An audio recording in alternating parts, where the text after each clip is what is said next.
as we progress.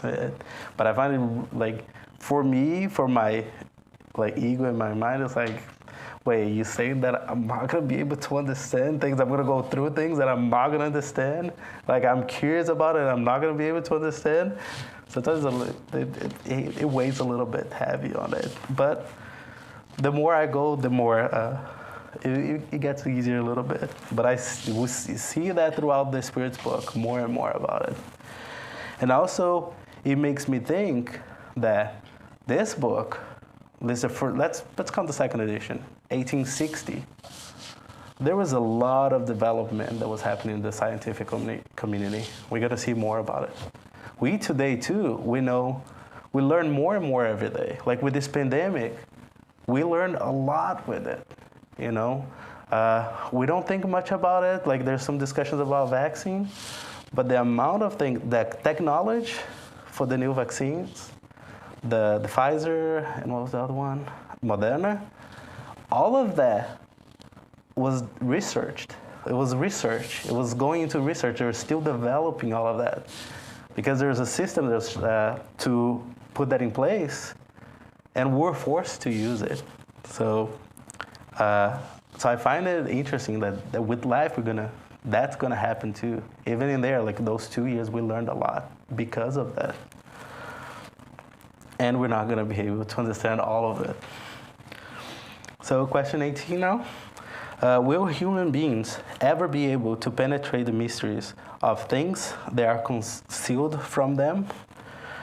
Based on the answer before, for me it's a hard no again. But the Spirit tells us, the veil will be lifted as human beings achieve their purification. But to understand certain things, they need faculties they do not yet possess. So there are things to learn, but also we need to change ourselves so we're able to understand it. We can reflect on our lives. At least for me, an immigrant moving to the U.S., it gave me a different perspective on a lot of things. And it was let's say, a faculty that I couldn't have because I didn't know language, for example. I didn't know English. So I didn't live with the culture. I knew a little bit about the culture, but I didn't live with the culture. So with that, I learned, if you say, new faculties, and I was able to understand better. And I find it beautiful that the Spirits are telling us exactly we can see that, we can apply that in every day. And if you guys have any comments, feel free to say anything too, by the way. So let's go question 19. Can humankind penetrate some of the secrets of nature through scientific investigation and research? The answer is, science is a means of development for human beings, but they cannot surpass the limits set by God. So you see, like I said before, science is the faculty, this tool for us to use it, to develop it. But there are still limits. There are still abilities, faculties for us to learn, to create, to be able to understand. And to be honest, I think we're just in the beginning of really in that journey to knowing who we really are. So imagine this is just the beginning. Question 20. Through means other than scientific investigation, is humankind able to receive communications of a higher order that transcend human senses? Answer, yes.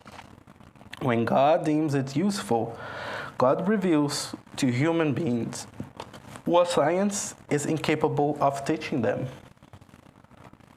Think about this book, the Spirit's book. It's kind of it's actually what that is. We don't have the scientific ways to learn this, but then through the mediumship, through the discovery of like how it works, a more mechanism up to the curiosity of it behind it and go deep into it, we're able to understand it better, to receive more information.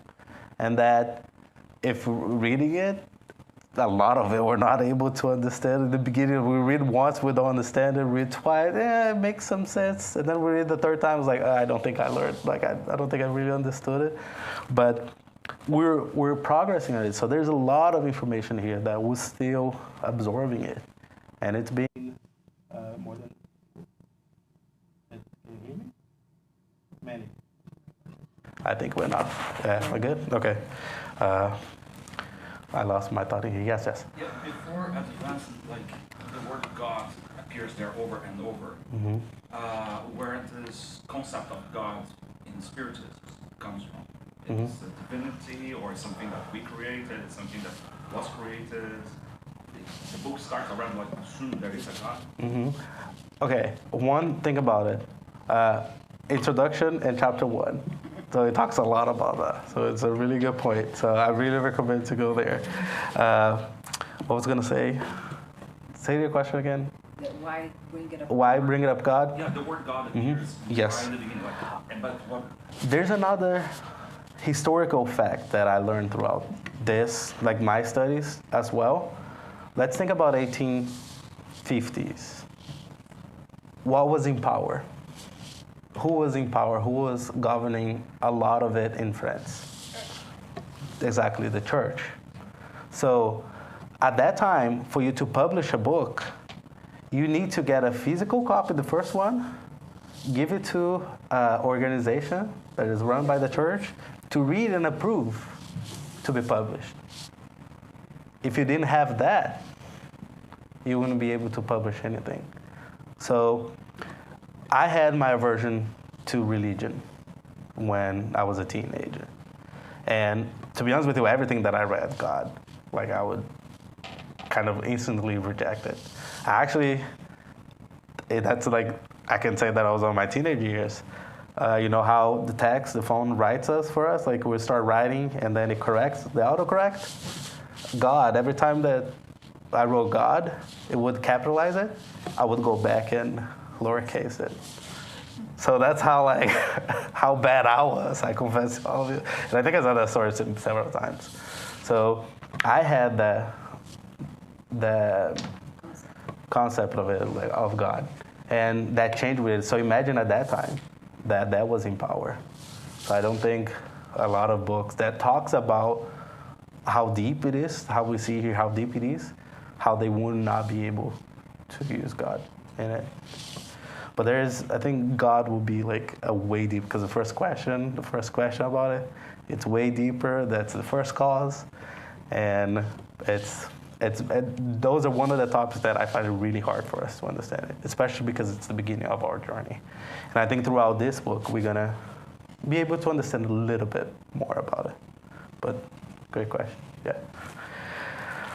So, Yes. God in the spirit is energy, right? I want to say God is God, and the first cause, the supreme intelligence and the first cause. So I would stay on that. That was the answer of Kardec. There's on personal studies, that idea changed a little bit, but it still goes back to those same sentences. So I really recommend when we go back to the chapter 1 of this book. It doesn't also say that we can't understand. It does say that we cannot understand, yes. So we'll learn more about it, like on that topic. So I'll stay on the topic of chapter 2, but yeah, it's one of the things that we're not going to be able to understand for right now, like it said in the beginning, even though I really want to understand it. Question 21. We'll see God again. Just one comment. That's the second part now. Now we're going to talk about spirit and matter. Okay. So question 21. Like God, has matter existed for all eternity, or was it created at some fixed point in time? Answer. Only God knows. However, one fact that reason should point out is that God, the ultimate paradigm of love and charity, is never inactive. No matter how far back in time you may imagine the beginning of God's action started, you can deduce that God is never idle. There's missing an N in there. Even for a single moment. Can we deduce that God is never idle, even for a single moment? So I think your question, we got a little bit more answer in there a little bit just to understand. And one thing that I would take the most of it, like as I was reading right now, because it changes on my notes and what I'm going to say right now, it's that God, the ultimate paradigm, thank you, of love and charity. Yes, please correct me if I butcher English. God is the ultimate paradigm of love and charity. So even though it says before we're not going to be able to understand certain things, chapter 1, God is being one of them, here we have some clues of it to learn love and charity. And being honest, once again, I understand the concept of charity way more than love in reality. But I know we're going to get there, just like I said before, about the progress. We're going to learn new faculties. I know I will learn new faculties as well. I know I'll learn new tools, and that will be developed through this practicing here, studying and presenting and discussing and talking about it. Now question 22. Matter is generally defined as being that which makes an impression on our senses, or that which is impenetrable. Are these definitions accurate? So it's going to science right now, which is my background this life. So the answer from the Spirit. From your point of view, they are accurate because you can only provide a definition according to what you know. Matter exists in states that are unfamiliar to you. It may be, for instance, so ethereal and subtle that it makes no impression in your senses. It is still matter, even though it would not be such for you.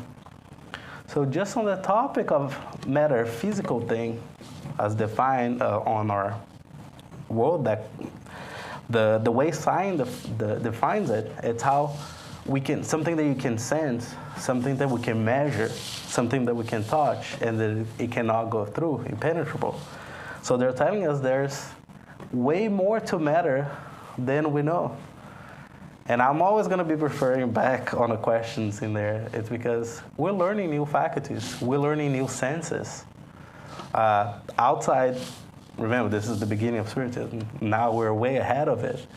We know that there's different senses that we have, that we can develop, that exist out there. They tell us we're not going to be able to understand because the body limits us. So imagine we're limited in here with this body.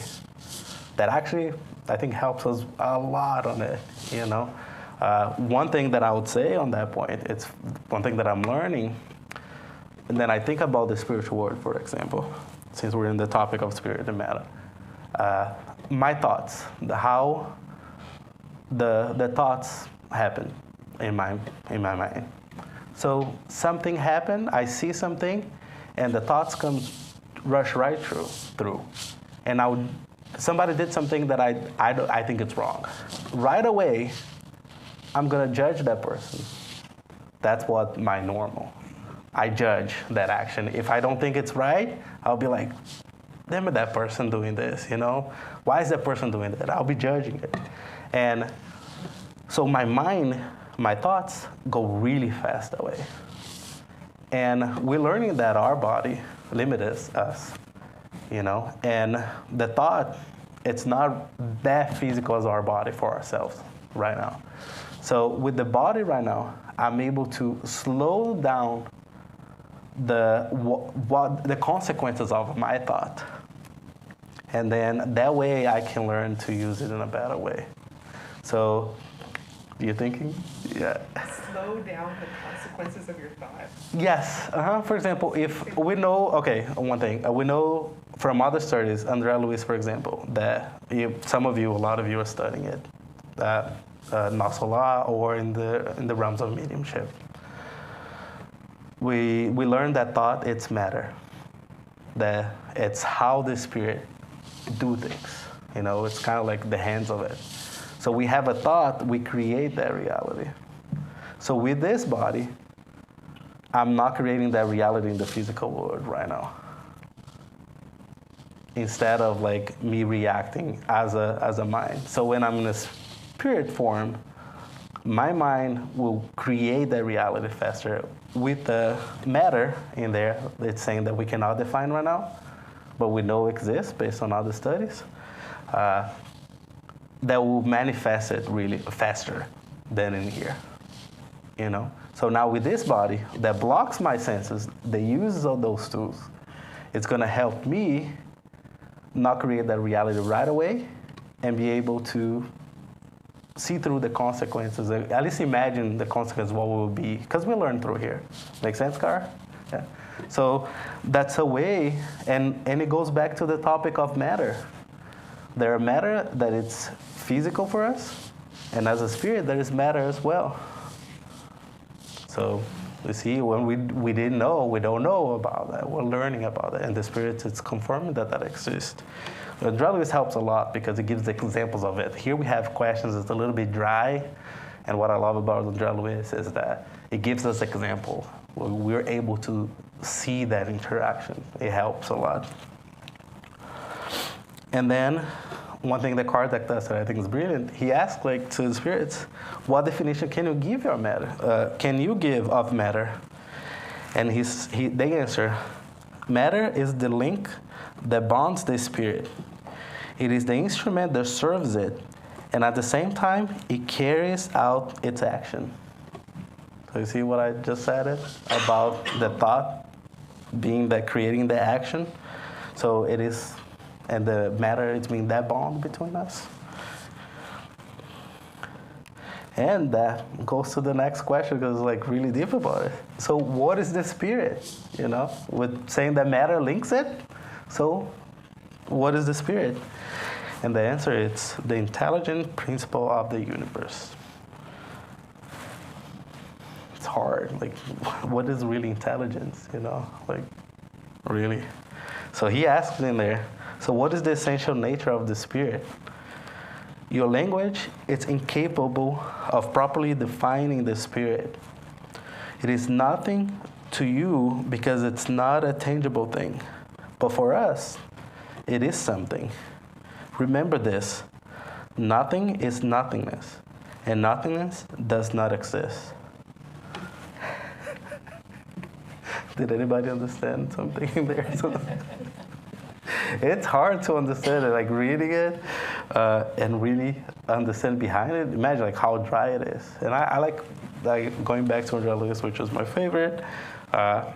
It makes us understand it, you know, a little bit better. For example, the intelligence principle, yes. But isn't that last sentence really just saying that matter is everywhere? Or is it matter in principle? Because if nothingness doesn't exist, that means there's something everywhere. Yes. Is that something, it's not all matter. It's like matter, fluids. It would go back to the other question about our senses. We'll go back to it. Sorry to make you... No, it's good. We're here for this. Like I already changed everything in my mind, but I like it. So that's one thing that for me, I needed to have control of it. I'm learning to just let it go so we can move. It is good. It is good. I'm here to learn too. Like new factors, develop them. Let me see which one it was. If you see the number, just let me know. I think it was before, no? 22? No, it's definition of matter. What did you say? Oh, about the senses. That's the one that I'm looking for, the senses. You already passed it, 22? Yeah. Matter exists in the state of... Oh, yes. Thank you. Yeah, it's at the end of it. So you see the senses? There's a nothingness. We don't have the ability to measure it, to sense it. So for us, we can say that it's nothing.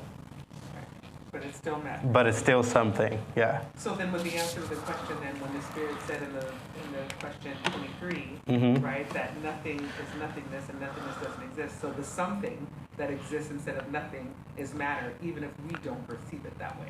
It could be, yeah. I don't think necessarily it has to be matter. It's just meaningful or something that is meaningful that we might not be able to understand. Yep. It could be. It's something that we don't. Not necessarily matter. Meaningfully matter. There's one thing that a lot of presenters, a lot of people that research and talks about it, they like to talk a lot about the three aspects of it, of what exists. The first one being God. We saw that. The second one, or second, third, I think we'll go together, matter and spirit. So whatever it's not spirit or God is left out to matter.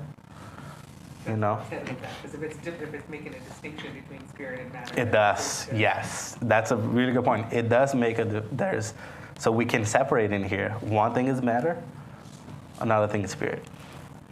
We saw it on the question before. Matter is the link that bonds the spirit. They're two different things. So if you think about it, what we said about the progressive faculties and tools, matter is a tool. My chain of thought would be matter is a tool. And we hear from the spirits that we're here to learn, we're here to develop it. So it makes all sense in there. Thank you, Kara. It's really good. But we still didn't define the intelligence in there. But we know the spirit is the principle of it. So, 24. Is spirit synonymous with intelligence? The answer is, intelligence, it's an essential attribute of the spirit.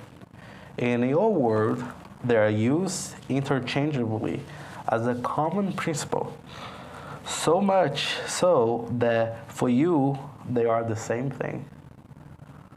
So, again, it gets confused when we're here to do that. So intelligence is I want to say in here, correct me if you're wrong, if you think something different, please present it. Please talk to us. So intelligence is also a tool for us to spirit. Like a tool. Yeah, Tool. Yes. Sorry. Yeah, I'm accent. If I say it right, if I pronounce it well, like I'm no good. Yes. So it is something that we could use. What would be another word? An instrument. Okay. No, it's good. The intelligence, it's another instrument for us, the spirit. And again, we don't know what is the spirit. But for right now, it's okay for us to say that they're the same thing.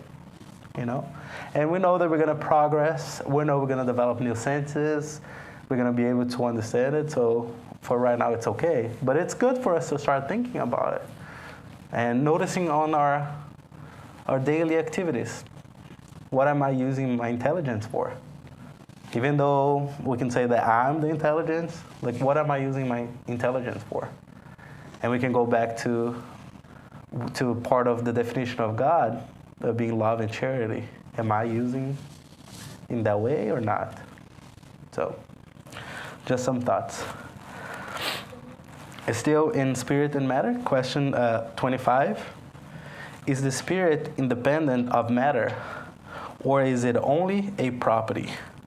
As color are a property of light and sound is a property of air. Answer. They are distinct from one another, but the union of spirit and matter is vital to give intelligence, activity to matter. So, for me, what it's saying in here, even though they're two separate things, in spirit will be, in some sort of way, superior to matter. And we use that as an instrument of learning, to learn, you know? And then Kardec ask a question again. Is this union also necessary for the manifestation of the spirit? In parentheses there, spirit here refers to the principle of intelligence rather than the spiritual individualities usually designated by that term. Answer. For you, yes. So is the union also necessary for the manifestation of the spirit? Answer. For you, yes. because your physical makeup is not designed to perceive the spirit apart from matter. Your senses are not designed for that. So sometimes I feel that I'm trying to going too deep on something that I'm not built up to understand yet, But that's the beginning. That's how we started. That's how we investigate. So it is okay, and we know that we're going to develop that. And since intelligence is it's an instrument for me to develop myself as a spirit. So I'm using intelligence, all this logic here, all this chain of thoughts, maybe not even logic sometimes, a chain of thoughts to develop that, to be able to use it in my favor. So another question 26. Can a spirit be conceptualized without matter or vice versa? And the answer is, of course, by thought. And I stop here. So again, thinking about the intelligence being a tool, a instrument, a tool. So to conceptualize in here, it's really hard, guys, this chapter. For us to understand it, we're going to use that instrument, that tool. Even though I know it's hard, this will be how we're going to be able to understand it. It is confusing, right? Sorry. Yeah. No, it's okay. Yeah, I don't want to ask how much I was whispering. No, I didn't hear. No. I'm saying for myself too, and asking for us too. It is confused, but you see what they're telling us in here with this question. What I get from this question: how can we learn? Can we see those two things separated? Understand those things separated? And they said yes by the thought. It didn't say how. Yes, Kara. And I remember the first question. We're not meant to. We were still not able to. We're still developing it. It's really hard. Reading this, it's really hard. It's I consider myself intelligent. I went through college. I studied chemistry. A lot of people say, "Oh, chemistry is hard." It was it felt so easy. Some part of it. I want to say it felt easy, but then yes, Kara. So this seems to be very straightforward, given that we're already being told that we're not going to understand. Yes. So from that humble kind of place, it seems that the opposite. If spirit can be conceptualized with matter, vice versa means that matter can be conceptualized without spirit. Yes. By thought. Mm-hmm. Yet my brain obviously doesn't understand this, because my brain says, well, wait a minute, I thought that spirit was the intelligent principle that's doing the thinking. So if matters can be conceptualized without spirit, by thought, who's doing the thinking? Oh, okay.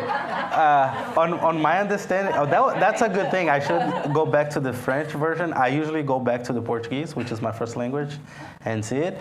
For me, the conceptualize in there, for me, it's to understand. Does it help a little bit? Are we able? Can a spirit be can we understand spirit and matter separated?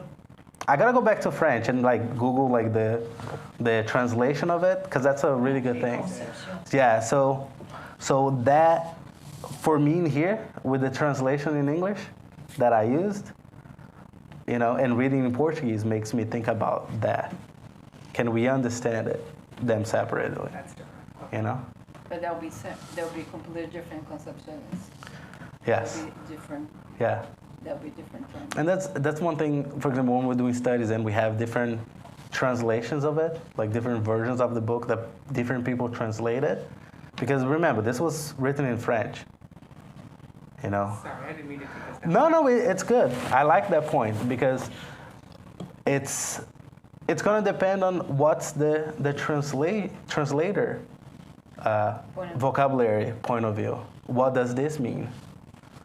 And the same thing here too. We're getting answers from spirit. It's somebody else. I'm not saying that we're in the same level. They know more than us, because I never thought about some of those questions, and I would never imagine some of those answers as well. So they're presenting their intelligence, their knowledge, Which is our hand. it's ahead of us, you know? Yes. Since 1860. Way ahead. It's way ahead of us, you know? So, yes. Can this also go related like to quantum physics, where you go by thinking you create matter, and matter create thinking, and like the between So, I would. and matter? I would go to, for example, when we have like God was the first cause, and then created spirit, and created matter for spirits to use. And we see in religion, God uses man to do the good, to do its work. So a spirit also creates. We also co-creators. We see that. That's what I'm saying. You have the spirit and you have the matter. Without one, looking at one and the other by thought, it's basically the process in between them. Oh yes, yeah. So it's a process between, because the thought being a tool, is that what it is? Just one sec. The thought being the tool, we're able to understand both of them. I like it. Yes. The title is Spirit and Matter. Yes. Can we replace the word spirit by the word energy to be more scientific? Like when Einstein, in the theory of relativity, says energy equals matter times the speed of light squared. So scientifically, we know energy is equal to matter. They commute. So can we replace the word spirit by the word energy? I think it was in the introduction, but I'm not remembering right now if it's gonna be here later on as well. One thing. When you study chemistry, as a chemistry, would you agree with that? No. But not all energy has an intelligent principle. Yes. Yeah. I don't know. I don't know. Yeah. Because it's no energy. Okay. I would be on at this point with the whatever it's original in the book. However, we see that in the introduction, it's clear it talks about it, a lot about it. We lose time discussing the meaning of the word itself. And they could mean the same thing. Yep. You know, it doesn't matter if it's spirit of energy, if I'm a spirit or energy. What do I do with it with my intelligence? That's what I think would matter the most in there. So I would stay with whatever it is originally there, but I'm open to it. You know, and taking in consideration that what we're seeing in the Spirit's book, that it was somebody that gave us a knowledge that we're not able to understand yet. You know, I would be cautious about it and like slowly, with all the science will help us understand it. So it could be a changing there. But until we're more developed on science to be able to confirm it, if we're going to be able to as incarnate, I wouldn't change it that much. Does that make sense?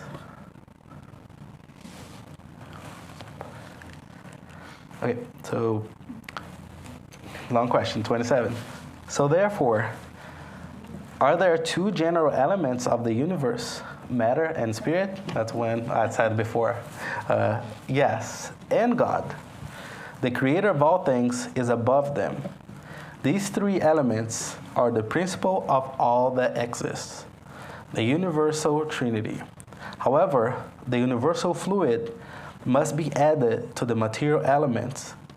It acts as an intermediary between the spirit and matter, as the body is too crude for the spirit to be able to act directly on it.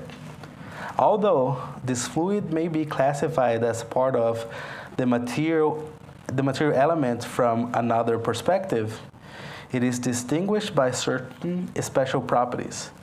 If it were simply classified as matter, there would be no reason why the spirit could not also be classified as matter. It is something placed between the spirit and matter. It is fluid, just as matter is material, and through countless combinations under the action of the spirit, it can produce an infinite variety of things of which you only know a very small portion. Without this universal, primitive, or elementary fluid, the agent developed by the spirit, matter would permanently remain divided and would never acquire the property given to it by its property.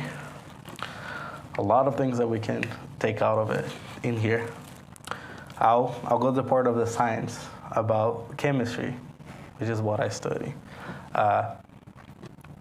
There are three, we see, at the time that I started studying, even though it was way before that actually, what we learned in school, for example, high school, were the three components of matter.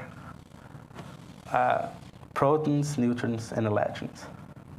So 3 different things, and with those 3 different things, depending on the proportion, we create the whole periodic table. And we can still do a different portion of it, of things that are unstable for us. A lot of it that we discover it's unstable. As soon as it's created, it gets destroyed, liberates energy, and all of it. So that's the only correlation that I can make to that universal fluid as of right now. Imagine that proportion of it will create different things.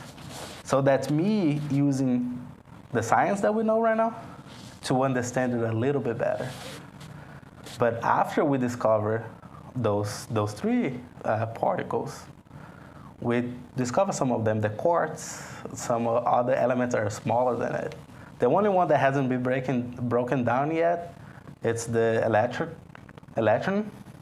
It's still considered an elemental particle. But André Luiz, I'm trying to remember which book it was. It talks about that even the electron, we're going to learn that it's divided. I'm actually waiting for that to see if it's going to happen. But that's a lot of science they're doing it right now. They study that. The ligand, I always messed up the name. The mass accelerator that a couple years ago talked about the Higgs boson.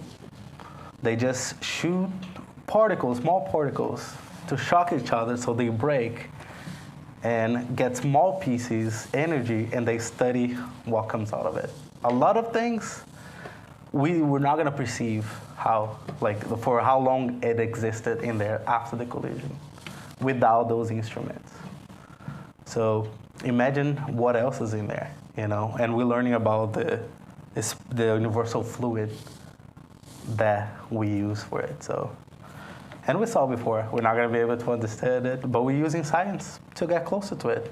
It may still be far away, but it's a little bit closer when we develop it. And there's a follow-up question in there. Is this fluid what we call electricity? Because that was a new thing. For us, we're more common to it. But the discovery of electricity, it was around that time. They started using and doing experiments with electricity. Electricians at that time, they were called magicians because they would do shows and presentation with it. And it was amazing. It was something new. So they're asking, now Kardec is asking, is that fluid what we call electricity? It was all new. The answer is, we have said that it's open to countless blends or arrangements. What you call electric fluid, magnetic fluid, and so on, are modifications of the elemental as universal fluid, which is only matter of a more perfect and subtle nature. It may be regarded as being independent. So I go back to the analogy of the atoms with the electrons, protons, and neutrons. We have those smaller, and we create something different using the different proportions of it. So electricity, it is a type of universal fluid with a different combination of it. That's what I get from it. If you guys have any thoughts, I would gladly hear about it. At least make you guys think a little bit about it. Okay, question 28. Since the spirit itself is something, would it be more accurate or less confusing to call these 2 general elements inert matter and intelligent matter? Answer. Words are of little importance to us. You must formulate your expressions so that you may understand one another. Your agreement over the use of your dispute among almost always arise from the lack of a common agreement over the use of words, because your language is incapable of describing that which transcends our senses. Yeah, I knew it was here. I just didn't remember which one. So you see, sometimes we lose time. We lose time trying to just define something. It is there. We see it's there. We're feeling it's in there. Yes, Cara, what? Oh, I'm just sorry because I was picking words before. No, but it's good. Like it's a good thing, because how will we be able to see that we do that? You know? Later, for a lot of you guys come here too for the Thursdays, spiritual treatment. We come here on Thursday and we talked about our morals, our actions, and using the message from the gospel according to Spiritism. So we start noticing things in ourselves. That's the same way in here. We're here learning. We're here developing that tool, the intelligence tool, you know? We're science. We're progressing in science. It's the same thing. It's helping us. I think it's guiding us to that way, you know? And I think it goes a lot with when you're learning the virtue of being humble. We're talking about it on Thursday. So it's an exercise I think it's an exercise for that as well. You know, we give too much value for those words, and sometimes they mean the same thing. And we lose time that we could be helping each other instead of fighting. We're just fighting over it. I can give the example of magnetism, the passes, and Reiki, and Jorei. All of those, they're doing exactly the same thing. They're trying to heal people, to give relief. Medicine, the same thing. And we're fighting over it. Which one is better, which one is not? We're still learning. We're seeing here that we're still learning. So let's use it. We know that we're spirits and we're going to continue on. Let's learn. That's what we're doing. We're experimenting. Learning with each other, being with each other, learning the difference, what makes you different than me, like your story. So we're using that. That's us using matter to develop our intelligence. So I think like this whole chapter, actually this whole book talked about it too, but this chapter brought that up a lot to me. And going back to the science point of view, I came with a scientific mind of it. Let me define all those things. And it's making me understand there are things that I'm not going to be able to understand. But I can see, sometimes we can see a little bit of that knowledge throughout our actions, throughout our daily activities. I find it really interesting that. I don't think I'm extending too much. Okay, so continuing, question 29. Is ponderability an essential attribute of matter? That go back to history, go on science definition. Ponderability, it's something that we can measure. So it's asking questions on science at that time, and asking if that's a property, an attribute of matter. And the answer, we can guess from the questions before, and say, yes, for matter as you understand it, but not matter that is considered the universal fluid. The ethereal and subtle matter forming this fluid cannot be measured by you, and yet it is the source of your matter that can be weighted. So it's being able to measure something, an attribute of matter. They're saying, yes, for the matter that you understand as it is. But there's matter that we're not able to measure. We don't have the tools for that yet. One example of that, it's electromagnetism. Like we're getting that energy from the sun. We never knew it existed. We felt it. Like the heat of it, but we never saw all the things, all the microwaves that we get. All those microwaves, light, it's one of that. They're all this same thing, but we're learning it. We're learning to measure it. We're developing tools that will measure it, and then we use to our favor. Microwaves, it's that invention. We knew that wave, and then we learned that that can be used to agitate water, and that's actually heat. That's how we measure heat, the agitation of molecules. So we learn how to heat our food. And the food needs to have water, like for microwave to work. That's why if sometimes you put a rock in there, if it's really, really dry, there's no water in it, It's not going to do anything in there. Glass, the same thing. We have glass. It doesn't. If it's pure glass, it's not going to have water in there. It's not going to heat it up, and we can use it. So we're learning all of that. In question 30, is matter composed of one or several elements? The answer, one single primordial element. The bodies that you see as symbols are not truly elements, but transformation of the primordial matter. Again, same thing again. The body that we see, it's not the essential part of it. It's made of that essential part of it. So he keeps asking the same thing again. And to help us understand a little bit better around it. So the body, it has that matter, but that matter, it's made of primordial things that we cannot measure yet. Question 30. Oh, wait, let's see. And that's part of the properties of matter. So we went from the spirit of matter to property of matter. I forgot, I skipped that part. Let's see. Question 30. Did I skip one? 30? No, 31. No? Okay, 31. From where do the different properties of matter originate? Answer. They originate from the changes undergone by elementary molecules as a result of their union and under certain circumstances. Same thing that we saw before. Different variation, we have different things. Question 32. According to this interpretation, are flavors, odors, it's supposed to be flavors, odor, color, sounds, and the toxic or beneficial qualities of bodies solely the result of modification of the same basic substance? Answer, precisely. These scents only exist according to the design of the organs intended to perceive them. So another example of it, the different combination of it, the amount of it will make a difference. We can die by drinking water. If we drink too much water, your cells, it's going to start purging all the nutrients from inside of it, and we're not going to be able to use it anymore.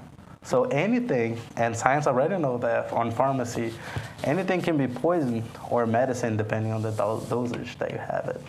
It's right there in this question as well. Question 33. Can the same elementary matter undergo all possible changes and acquire all properties? I mean, that's an alchemist question in there. Answer, yes. And it is this fact that is implied in saying that everything is in everything.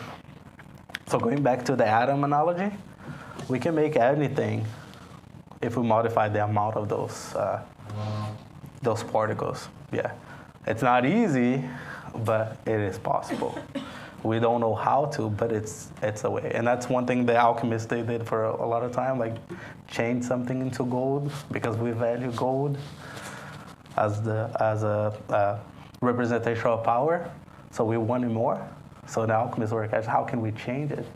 And for me, it's funny how they are thinking about that years before it.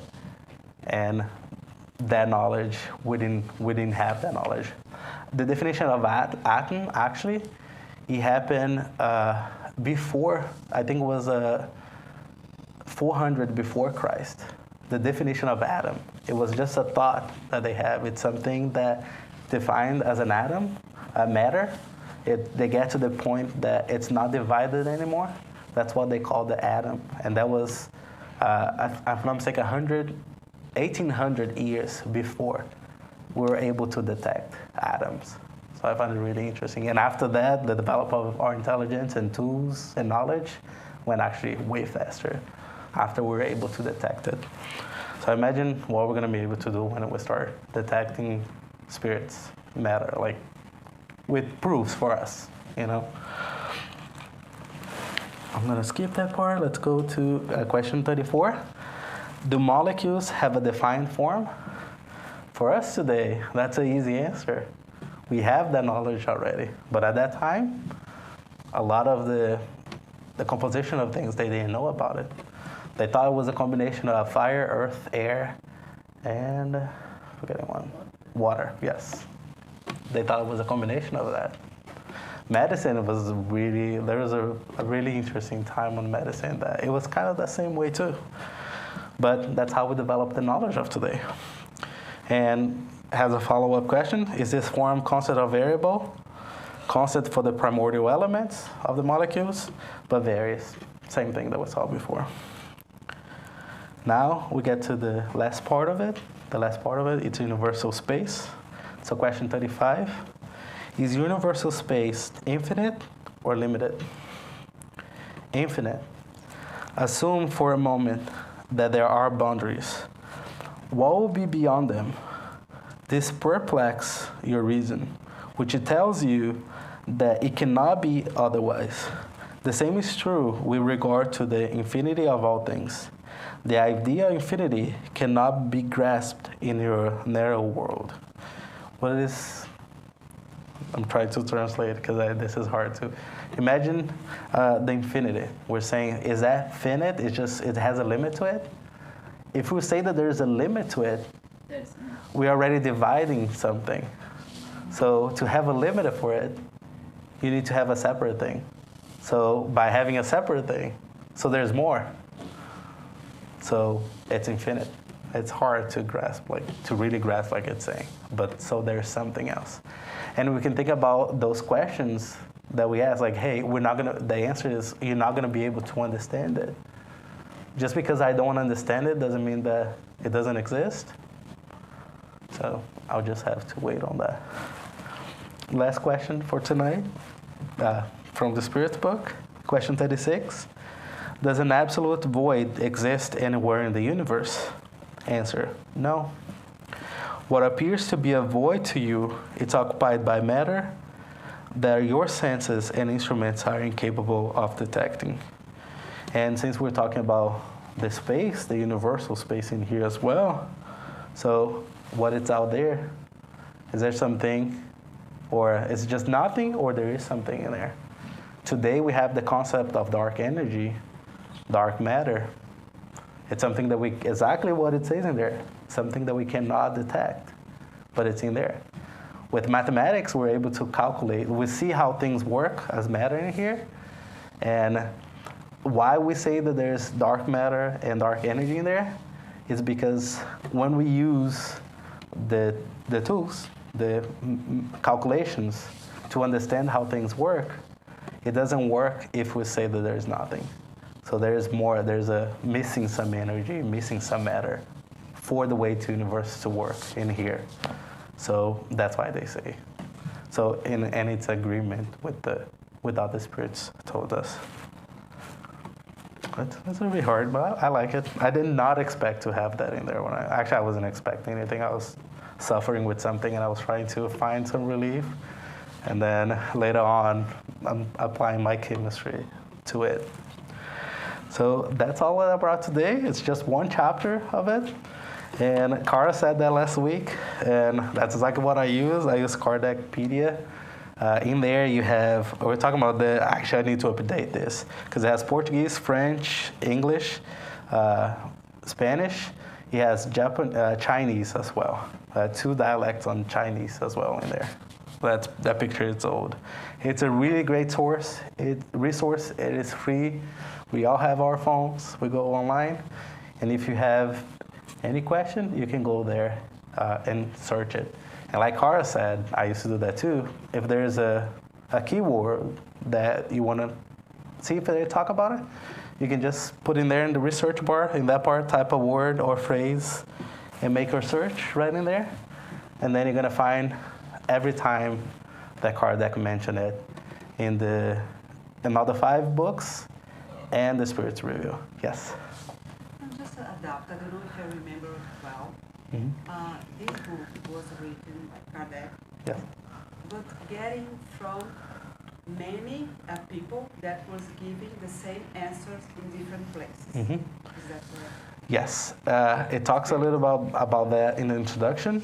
Yeah. And today we have a movie on Netflix. I used to talk about that, the movie Kardec on Netflix.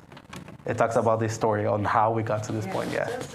I'm trying to figure it out this because it's a very complex questions and answers. So Kardec wrote, I'm just trying to imagine. Kardec wrote the questions, sent to many persons, different places, but intelligent persons, this kind of questions. Serious people that are researching it. Yeah, and scientists, let's say. And the spiritual world send the same spirit to answer the questions. We equal answer to the questions from, let's say, 100 people asking. The same intelligent, spiritual world came to answer for all these people, or there were, I don't know if you answer for these answers. There were many different spirits answering the same thing, because it's really difficult answers to common people to understand, common spirits, because you know that there are a lot of common spirits in the spiritual world. So to give this kind of answers at that time, mainly, must be really intelligent spirits. Yes. Come with this. That's what Kardec talks about in the introduction as well, like how he got to this, and what I don't know your name, sorry. Diana? Okay, so Diana is telling like how Kardec got to this process. He sent the question to different groups that are studying it. Those dancing tables, the moving tables, they're answering. And mediums at that time, they were psychographic messages as well. So he sent the questions to all those groups. That at the time, imagine that, different cities, different states. Today we have instant communication with people. But at that time, it did not. So what he did, he compiled those answers that are the same, and then put it on the book. There was a lot of consideration in there. The movie Kardec, it talks about that. I used to have a slide in there for that. The movie Kardec talks about it. In the introduction, talks a lot about it. That's how we changed the concept of how serious we can take this book. Because before I read it, I was like, like who's answering? I don't know. But then seeing the method behind it, the logic that Kardec applied to it, it's really beautiful to understand it, and it changes it. It's really good. Yes, it's time for me to finish. So thank you all for being here tonight. I know it was long, and thank you for participating in it.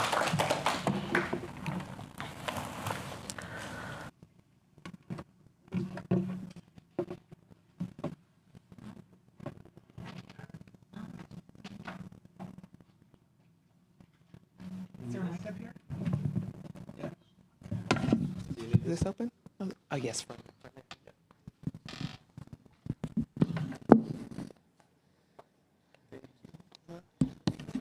Thank you so much for the beautiful lecture on the Spirits book and the properties of the universe. Thank you so much, Raphael, and thank you for your patience with all the questions. We just have a few announcements to talk about tonight, and I think our first one, well, we have reminders coming. Peace in our souls while we wait for them. Okay, so our June festival will be Saturday, June 18th at 7:30 p.m. Do we have a location yet? Is there a location? Oh, in the parking lot. It's in the parking lot. That's where it's going to be. Right outside. So you all know how to get here. It's out there. We're all supposed to be here. So please come. This should be a lot of fun. So it'll be Saturday, 7:30 p.m.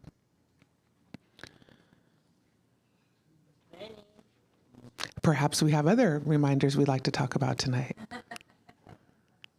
Are there other reminders, Manny? There. Hey, this is what we did tonight, our mediumship study group.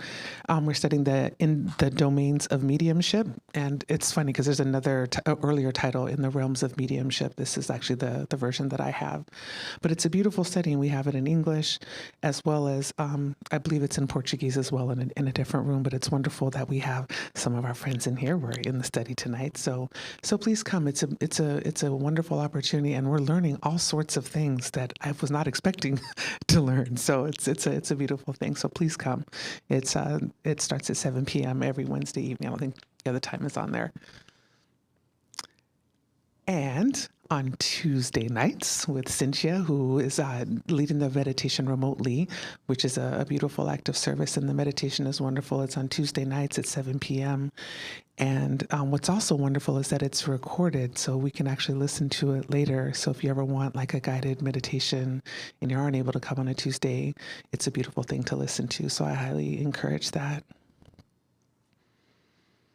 And spiritual treatment, as one of the things we learned tonight is the importance of spiritual treatment, and how when we get spiritual treatment, there's actually so many other brothers and sisters on the spiritual realm that are treated with us.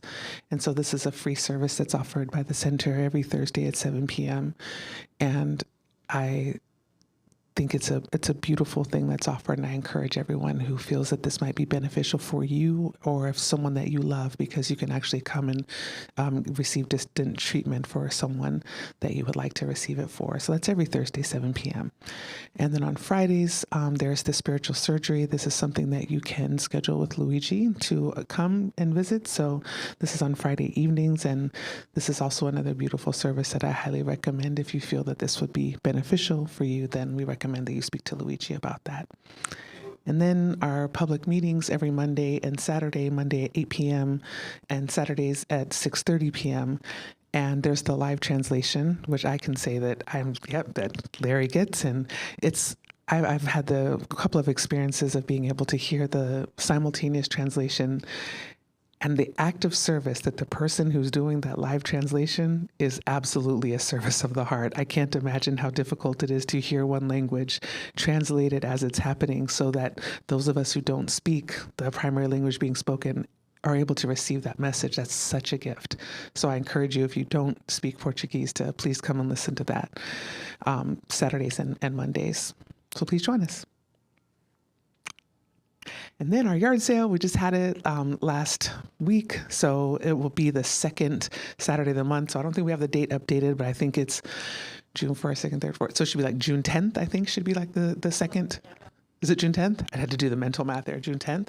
And then on Saturdays, we have a dinner that you can make a reservation for. The dinners are delicious. They're donated by those members of the center. And then the funds that are raised as part of the dinner help to pay the bills, since we don't ask anyone to pay, obviously, here. And lastly, there was some water to be magnetized sitting up there. It's now being magnetized. And this is a service that's offered. Do you need something over here? Talking about magnetized water. Oh. There you go. So thank you so much, all of you, for being here. And we're going to prepare for the passes now. So I just invite everyone to just begin to relax your body, to relax your mind, to open inside and begin to become aware of your breath, breathing in and breathing out, feeling the presence of the good spirits that are here with us now. All the mentors of this center that are guiding the work that is taking place. All these good vibrations that when we open our awareness to feel them, become real and present to us right now. And so we allow the past to fall away. It is history. We allow the future to remain unborn in its mystery. And in this present moment, which is a gift, we find our way to connect with Jesus, to connect with this beautiful brother, the energy of infinite love, the energy of infinite peace. We connect ourselves now feeling these good vibrations, allowing our thoughts to elevate into the possibility of spiritual transformation, the transformation of our thoughts into thoughts of love, a willingness to be kind, a willingness to forgive, the opportunity to serve and help. Small changes, but with big impact. This choice is available to us now as we breathe. And we just give thanks for this opportunity, for healing. Let us hold ourselves open as we prepare for the pass, to receive this magnetic energy,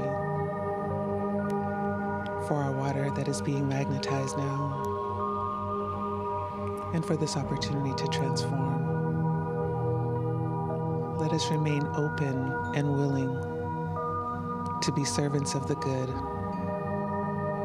as this is why we are here together now. It is for this that we give so much thanks. And with that, we ask for permission to close this work now and to start the passes. Thank you, God. So be it.